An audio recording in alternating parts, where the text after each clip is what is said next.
Thanks for joining us for another edition of The Small Business Show with Cheyenne Malone, exclusively on ASBN.com. Hi everyone, I'm Cheyenne Malone. You are watching another edition of The Small Business Show. On today's show, we're pleased to welcome author, TEDx speaker, founder and CEO of Changing the Narrative, Aubrey Bergauer. Aubrey's newest book, Run It Like a Business, provides readers with valuable insights and business strategies. Thanks so much for joining us, Aubrey. Glad to have you here in studio. So, let's start off with your journey personally and how you've gotten to where you are today. Well, I work in arts management, but for me, this goes way back to high school, so I won't give you the whole story, but I remember we were talking offline. I grew up in Houston, and I played in the Houston Youth Symphony, my hometown youth orchestra.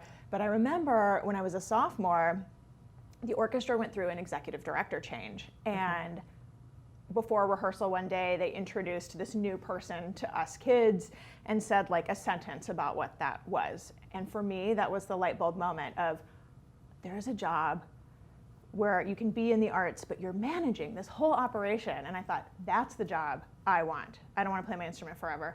I want to be the boss of this. So that set me on a path of arts management and degrees in business and music, and fast forward 20 something years, and here we are today.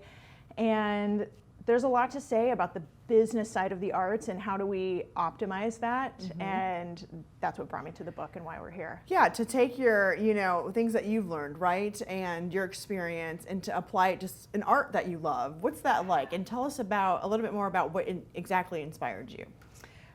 I think in arts and culture, generally speaking, we have misidentified the problem and in some ways misidentified the solution as well. So to unpack that, you can tell me if you've ever heard this before. We need new audiences. We need younger audiences. Absolutely. Right, absolutely. And yet, what the data show is that we're actually, and this is all arts and culture, not orchestras and classical music is my background, but the book is for a really broad definition of culture. But we say these things, but the data show that actually we're pretty good at getting new people to come once. And almost all of them, up to 90% of first-timers never come back. So it's not necessarily a new audience's problem, it's a retention problem. So there's that. Also, I say we misidentified the solution. What I mean by that is we tend to think programmatically about the product. Oh, if we just play more Harry Potter in concert, or at a museum, if we just do another Van Gogh exhibit, or the next Egyptian mummy on tour. And these are, make no mistake about it, these are products, if you will, that sell. They're popular for a reason. No shame in the game, nothing wrong with that. But as an industry, we've been optimizing the art for hundreds of years. Sure. We've been working on that and almost perfecting it. I mean, these world-class institutions are world-class for a reason. And so really the thesis of the book comes down to the art is not the problem. The art is, it's not that we don't need to have a conversation about programming and what are we showing on the walls and on stage, but that's not going to solve the challenges of declining audiences, being relevant in our communities. And so every chapter is about what do we learn from the for-profit world on how they've solved some of these similar challenges.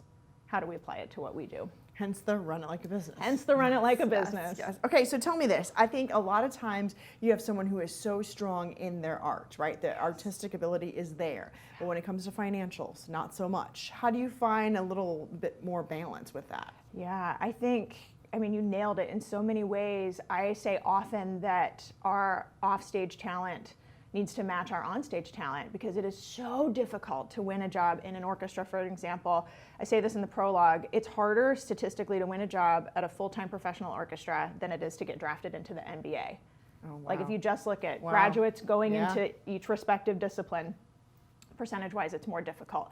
So what that means, and this also supports this idea that the product is so great, the supply of artistic talent is so high. There's rigorous training, there's conservatory programs. Okay. So then to get to your question of then what about the financials and these other aspects, a lot of people, not everybody, but a lot of people in the field come to the administrative side later. I'm kind of an anomaly in that I discovered this by happenstance, at age 16. But I think a lot of times, because so many of our administrators come from an artistic background, we do tend to focus on the art because that's what we know, that's what we continue to do, that's our passion, and yet this is really trying to say, again, we've really done the art part well, so let's try to focus on some of these other areas. And I think it's relatable to businesses all across, different platforms, right? Because often an entrepreneur is a creator, is an artist.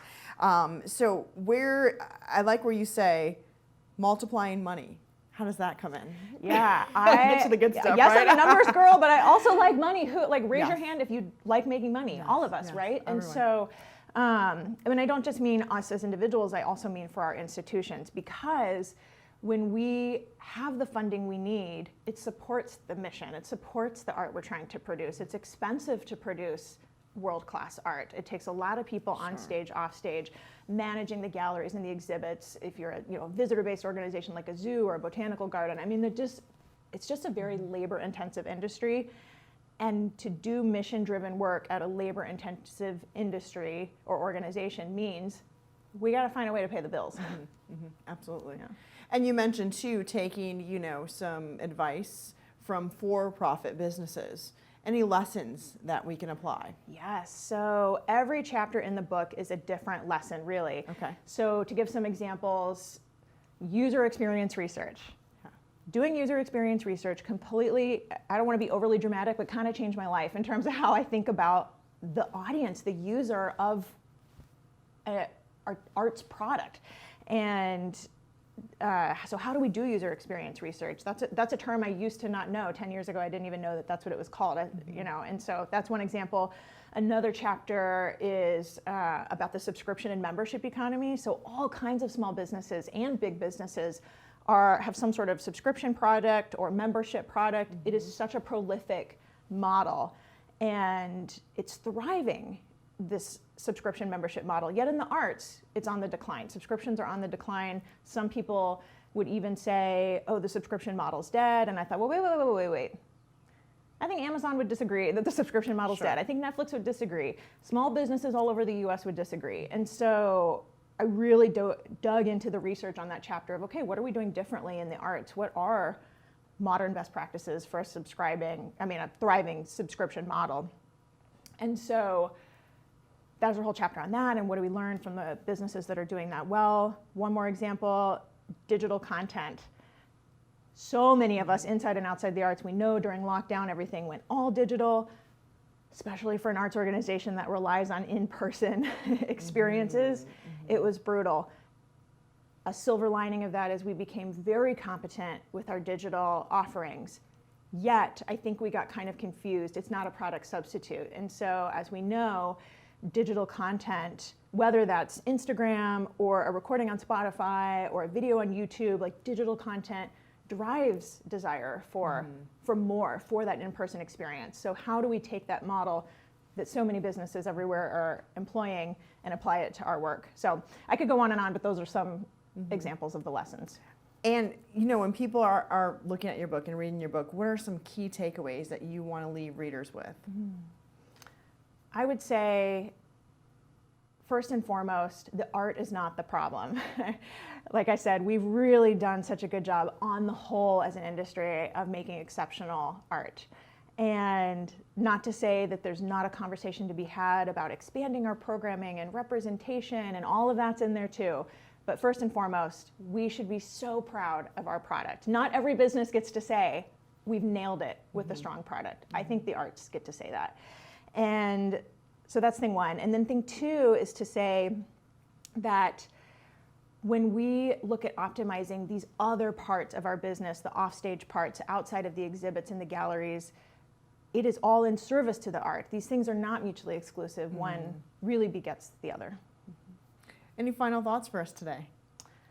Just to say, I think for anybody, whether they're at a cultural organization, or a cultural organization patron, or even a small business that just thinks like, yeah, subscription economy, user experience research, digital, this sounds up my alley. Like, I hope this book brings value for those people. Awesome. Well, congratulations. And I'm so glad to have you. And just breaking it down, I mean, makes so much more sense, right? Because people, by nature, you obviously want to make money, but when you're in this artistic world, right, you kind of push the limits in a different direction, and you do forget about financials and I wouldn't say lack of pain, but you find that when you have, different galleries and you see go under and you just don't understand because the art is so powerful and amazingly, and it falls off the shelves.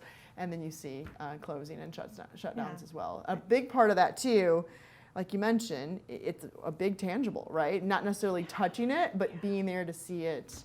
And you can see how people struggle as well with that. You nailed it. Aubrey, thank you so much. It's been a pleasure to have you on. Thank you. Aubrey Bergauer, author, TEDx speaker, founder and CEO of Changing the Narrative. Thanks so much for all of you for joining us and watching the Small Business Show exclusively right here on ASBN.com and now streaming on Roku, Fire TV, and Apple TV. Thanks for joining us for another edition of The Small Business Show with Cheyenne Malone. Exclusively on ASBN.com.